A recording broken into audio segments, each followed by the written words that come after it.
সরস্বতী পুজোর দিন ছোটোবেলায় মাকে দেখতাম যে সকাল সকাল ঘুম থেকে নিজেও উঠে যেত আর আমাদেরকেও তুলে দিত, উঠিয়ে কিন্তু তেল আর হলুদ মাখিয়ে গরম জলে স্নান করে দিত। তো এখন আর মা তো সেটা করে দিতে পারে না, নিজেকেই নিজেরটা করে নিতে হয়।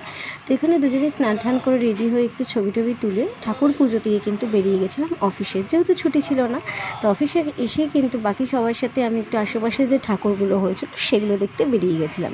তো আগে কী হতো, স্কুল টাইম কলেজ টাইমে কিন্তু আমরা স্কুলেই সবাই বন্ধুরা একসঙ্গে যেতাম সেজে গুজে, আর সবাই কিন্তু ম্যাচিং করে মানে হলুদ টাইপেরই কোনো কালারের শাড়ি পরে যেতাম।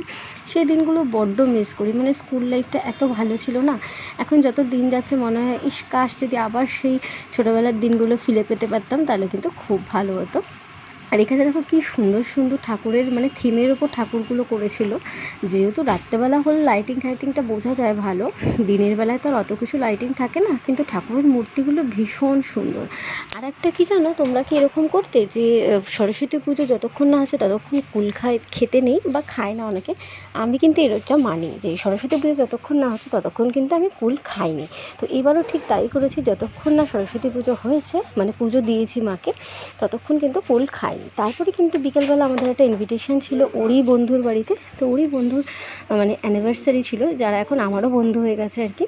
আমরা এখন 5 জন, মানে 5জনের বন্ধুর ওয়াইফ এখানে রয়েছে। তো আমরা কিন্তু খুব ভালো বন্ধু হয়ে গেছি।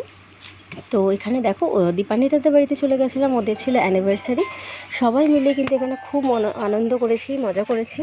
আর অনেক কিছু আইটেমও ছিল, খাওয়া দাওয়ার ভিডিওগুলো সেইভাবে তোলা হয়নি। এখানে দেখো ওর হাজব্যান্ড ওকে প্রপোজ করছিল, তো আমরা সবাই একটু ভিডিও তুলে মজা আনন্দ করছিলাম। এইভাবেই সরস্বতী পুজোর দিনটা কাটালাম। তোমরা কেমনভাবে দিনটা সেলিব্রেট করেছো অবশ্যই জানিও।